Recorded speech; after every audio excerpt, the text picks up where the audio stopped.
Hello, everyone. Good morning. Welcome to this Climate Action Network press briefing, preparing for the second week of COP.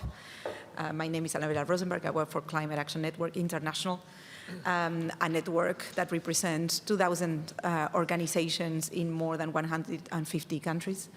We have the pleasure today of bringing to this panel a really rich diversity of voices to walk you through the context in which this COP is taking place, as well as our expectations for next week. I would like to first introduce Hadil Kassaz, the Gender Director of Oxfam Middle East and North Africa, to give her inputs. Thank you, Hadil. The floor is yours. Thank you. Good morning, everyone. I was planning for a long time to come to COP to advance gender and women rights within the climate action. 2 months ago, a war started in Gaza, and there's where my family is living, everyone I have, my family, my in-laws, my siblings. And for the last 2 months, I couldn't even prepare. I couldn't even focus on what I was supposed to do here. We are all here coming to address an existential crisis for all humanity, while we actually are seeing one unfolding in the Gaza Strip in front of our eyes. I'm here to tell you about my sisters who have been fleeing from one place to the other. At least 7 times they had to move from the north of Gaza to Gaza City, to the middle, to the Khan Yunis city, and now to Rafah, where they were told continuously, you have to go to a safer place. That's where there is no bombing, and that's where you will be safe. Now my sisters are moved to the Rafah, where there is continuous bombing and continuous shelling. There is no water, there is no food. 2 days ago, I lost my only aunt in Gaza, who was in Shifa Hospital for 33 days for kidney failure, and she was having dialysis. Then she was forced to evacuate the Shifa Hospital and walked actually with her frail body to the south, to Deir al-Balah, where she couldn't access any dialysis, and she died. And she's only one example of the hundreds and thousands. We have 2.2 million people. Half of them are children in the Gaza Strip. Half of them are below the age of 15. They have nothing to do with anything that is going around, and they are trapped everywhere. They are trapped and they are chased from one place to the other, while the humanity is failing and is not able to actually stop the crazy war that has no meaning whatsoever. That's why we think that the call for a ceasefire is so important, and a call of ceasefire now and immediately is something that we all should demand for. This is not just a demand that we have been asking for the last 2 months, but now it's becoming an urgent demand. There is 1.8 million people living in Rafah, which is a very small city in the Gaza Strip, without any amenities, without enough buildings even. So that's why some of my family's members are actually in the open air, without a roof on their head, without access to food, medication, water. Just this morning, before joining this press conference, I received the message that a relative was shot because he went out of his house to get water. He didn't have water for 4 days. That's what we hear on a daily basis. Innocent people are losing life, mainly children and women. Homes are bombed on top of their heads, and it's really time to act now and immediately and demand for a ceasefire. Demanding for a ceasefire is not a pro or against any group. It's just the just call for humanity, and that's why we keep saying, if we are here to fight for climate justice, there is no climate justice without human rights. So ceasefire now as soon as possible. That should be our message. Thank you.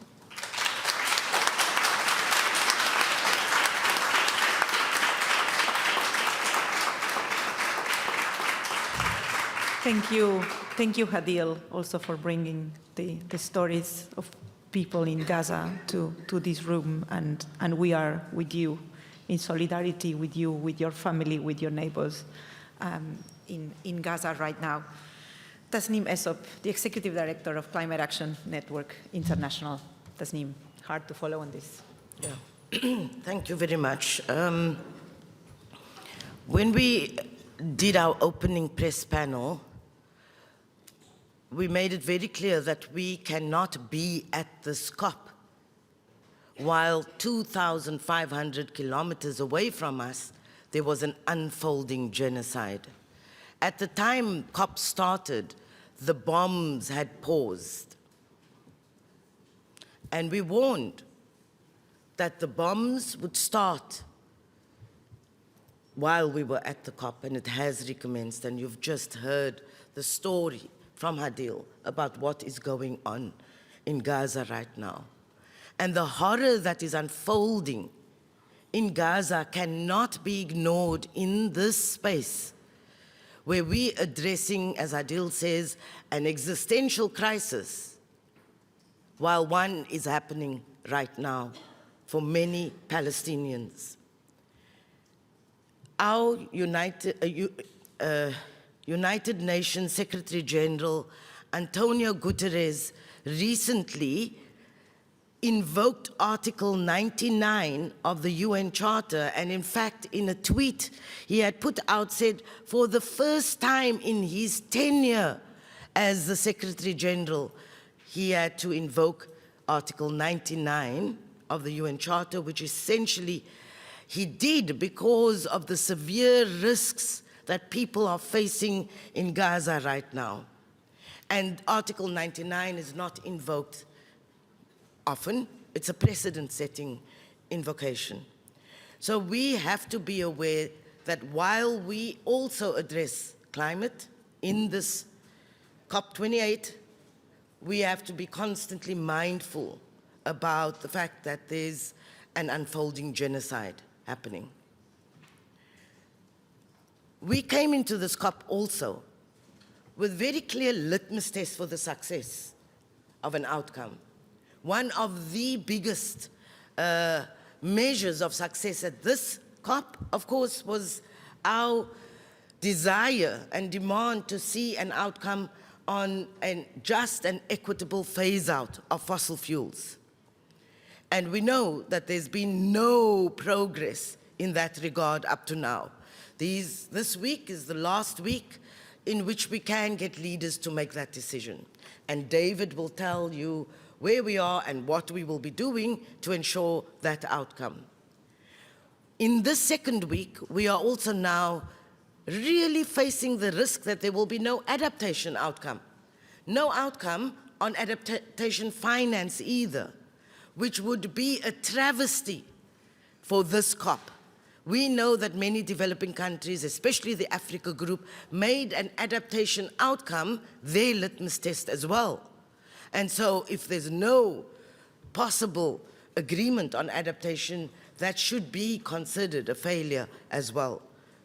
We need an outcome on the Just Transition Work Program, the most ambitious one, not another talk shop.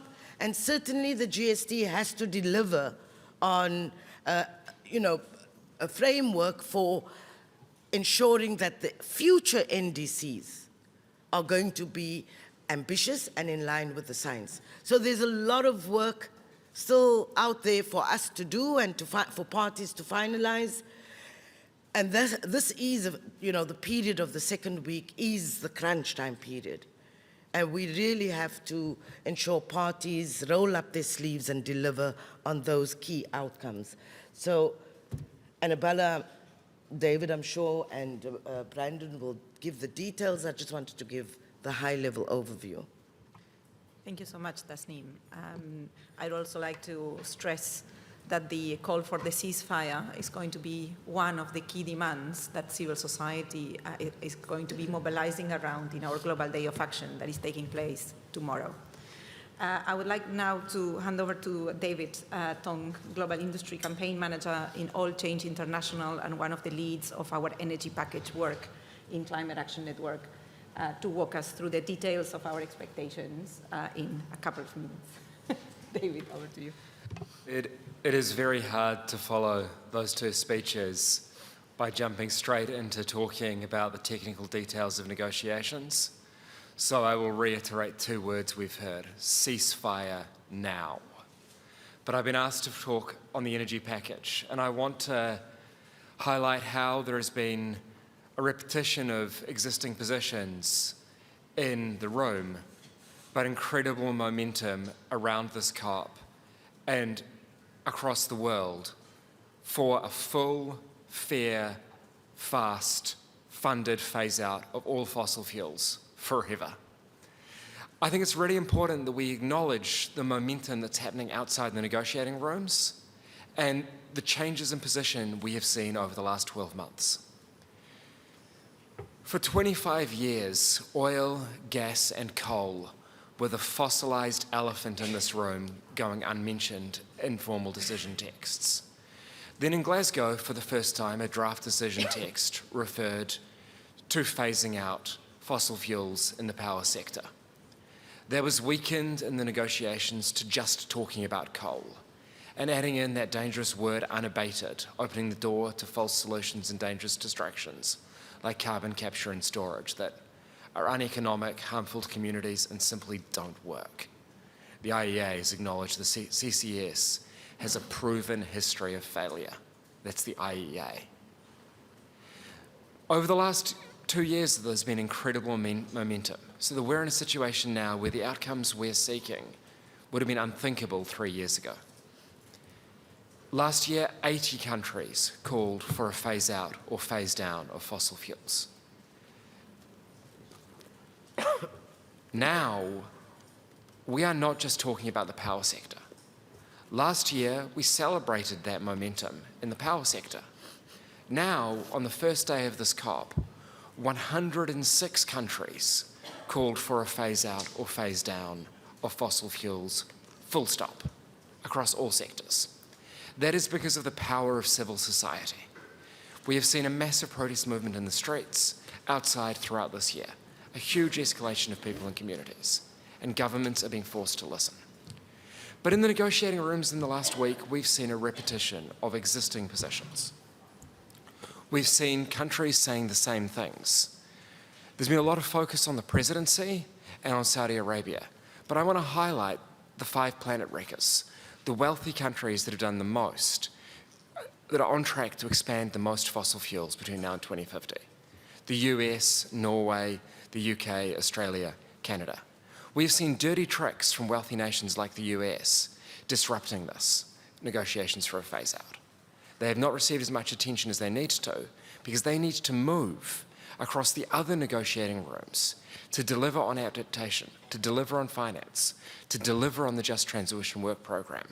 Because those movements from the wealthy nations that have said they support fossil fuel phase out while keeping on building more oil and gas expansion can only secure what they say they want if they compromise on the demands grounded in justice from the Global South. That is what will make this COP a success this week. Thank you so much, David. I would like now to introduce Brandon Wu, the Director of Policy and Campaigns in ActionAid USA, that is going to walk us through the adaptation and finance elements of the deal. Thank you, Annabelle. So as the previous speakers have said, the fossil fuels will be a major focus for week 2 of this COP, and figuring out what's the best language we can get pointing the world towards a fossil fuel phase out that's fast, fair, forever, and funded. And I really want to highlight the importance of that final word, funded. The finance negotiations are taking a bit of a back seat at this COP, but make no mistake, the failure of developed countries to deliver climate finance is undermining all aspects of these negotiations. It doesn't make any sense to talk about a global fossil fuel phase out or to talk about just transitions without any real assurance that developing countries are going to receive the resources they need to navigate the massive challenges they're facing as a direct result of the inaction of the rich countries. It also doesn't make a whole lot of sense to talk about a global goal on adaptation in the absence of equity and climate finance. Public funding has to come through the UNFCCC process in order to ensure that communities can build resilience. but only a small percentage of climate finance so far is for adaptation. UNEP's latest adaptation report shows that the expected adaptation needs are 10 to 18 times the actual finance flows, and that's based on what's probably an overestimate of finance flows because they're counting things like loans and private investments. Now, given the history of broken promises from developed countries on climate finance and emissions targets, developing countries have no reason to trust that finance is going to flow. They have no reason to trust that countries like the US are going to step back from their oil and gas expansion plans. And rather than trying to bridge the trust gap and actually put real money and real action on the table, developed countries are making things worse at this COP. They're trying to distract from their obligations to provide finance by shifting the conversation to private sector flows in Article 2.1c. They're trying to claim that they've met the $100 billion goal when in reality we know that real climate finance flows are falling far short. And worst of all, they're trying to escape from their obligations altogether by watering down language across all the negotiating tracks that says developed countries are the ones that have to provide finance, or that at least should take the lead on providing finance. We saw a loss and damage fund approved on day one, and folks were rightly celebrating that outcome. But the financial input section of the loss and damage fund says the fund will accept contributions from a variety of sources. That's all it says. Absolutely no indication that it's the developed countries that should be paying in as part of their share of climate finance. This is a clear indication of what developed countries want out of this process. They want to be completely free of obligations to provide finance. Yet at the same time, they expect developing countries to somehow find the resources to upend their economies and take on climate action at a massive scale. Now, let's be clear, we do need all countries to take climate action on a massive scale, but we have to be practical about it. Most developing countries have nowhere near the resources needed to do this, and expecting them to sign agreements saying that they'll take hugely ambitious action without any indication that they'll get the resources they need is both morally bankrupt and politically naive. So the fossil fuel phase out has to be fast, fair, forever, and if it's not funded, it will be futile. And that holds true for the rest of these negotiations as well. Thank you so much, Brandon. That funded element, the support element of the fossil fuel phase out is what is going to give us the balance that can get us out of this COP with a positive outcome. I would like to open now the floor for questions from media first. And see if you have any questions to the panel, and then we will open to the rest of the audience.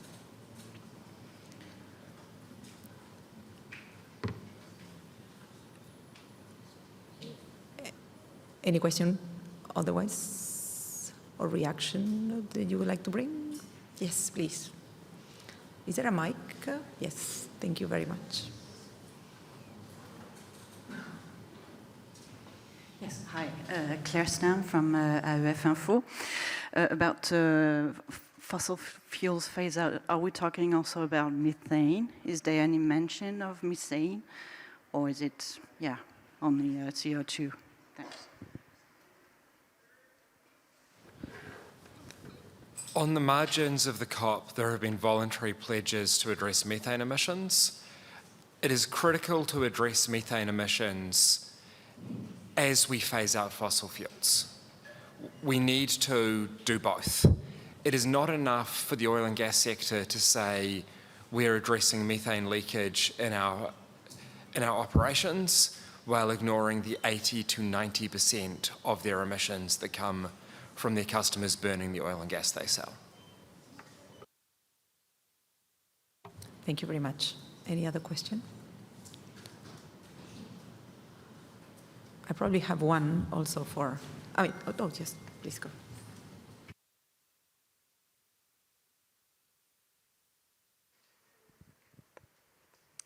Lindsay Cottrell from the Conflict and Environment Observatory.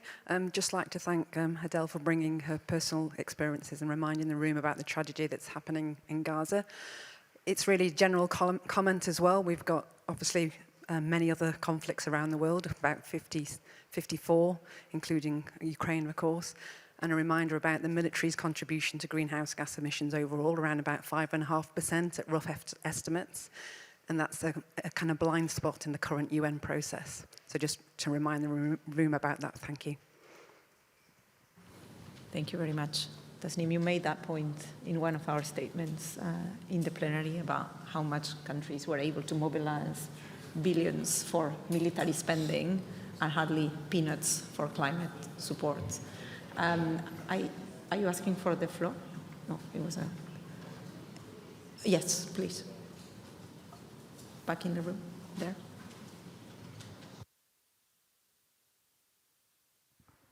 I'm Cristina Moncayo from Ecuador. My country is a little economy based in fossil fuels. And last 20 of August, we have a consultant, and we decide all the country to keep the fossil on the ground. That is like very good news for all the world, but in the same time, it's bad news for our economy. We are a really poor country, and now we have left $1 billion per year of damage our economy. I want to know what is the option for Ecuador to continue with this kind of initiatives. We vote, we say yes, we love nature. We want to change this fuels economy to another thing.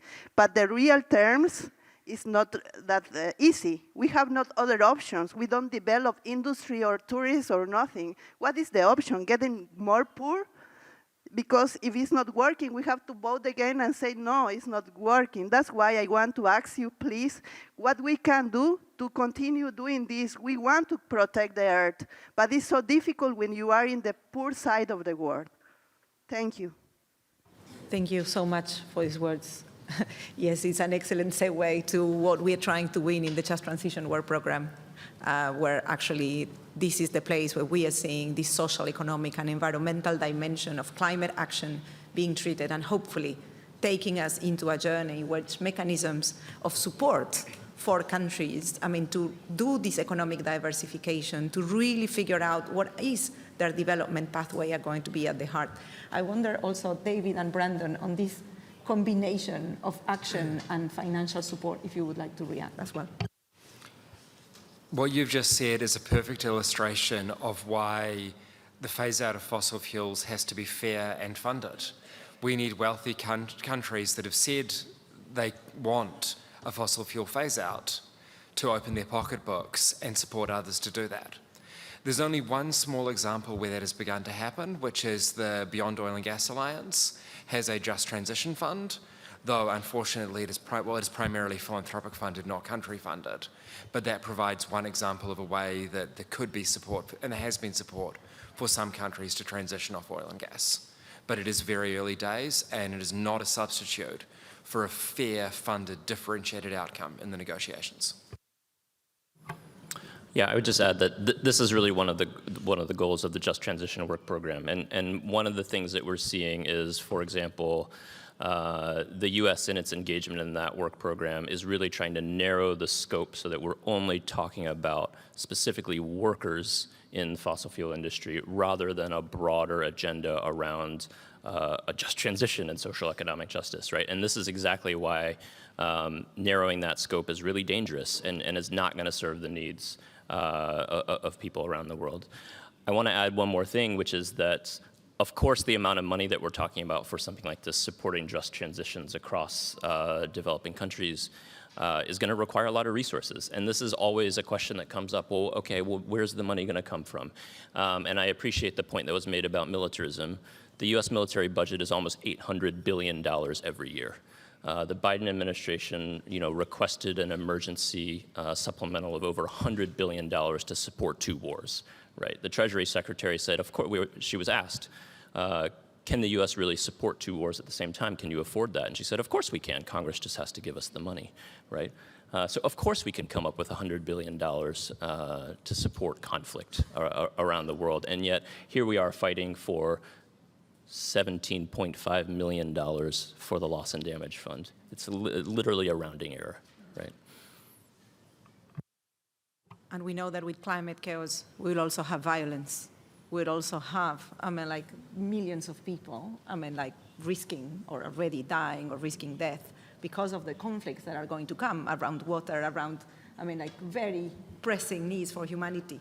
So I think it's extremely important that we start also dealing with this issue at the scale of attention that governments need to be paying to with the substantial amounts that are requested. Tasneem, I would like to invite you to just wrap us up in this I want to add, so beside Please. the military spend that should be redirected actually for good and for peace and to address climate, there's also the fossil fuel subsidies. You know, and there's another pool of funds that we can redirect for good instead of currently the bad. I wanted to wrap up by just alerting people to another dimension of these talks that might seem and probably is invisible, but we've had a challenging week last week in terms of our rights as civil society and expressing our rights through protest, through actions in the space. We've experienced, unlike what we did in Egypt last year, where we were allowed to do many of the actions to highlight that there can be no climate justice without human rights, forefronting the situation in Egypt with political prisoners. In this COP, we have had toe-to-toe battles with the UNFCCC in terms of our messaging, and it's all related to our actions, standing in solidarity with Palestine. They dictated what we can and cannot say, where we did actions, what kind of actions were allowed or not allowed. And just this morning, as some of our colleagues entered the building with their kefirs, these kefirs were confiscated and they were told they're not allowed to use it. So we've had an unbelievable experience of a blue zone that is supposed to respect all of our rights, all of our rights. And of course we do this within the rules of the blue zone. And when it came to actions addressing what's going on in Gaza and standing in solidarity with Palestine, we've experienced really a pushback that we've never experienced before in this space. And so clearly there are forces who do not want to hear the voices standing in solidarity with Palestine here. We've been fighting the battle. This week we hope it's going to be sorted out, but I thought it would be important for you to know even space here has become limited to raise voice against the genocide in Gaza.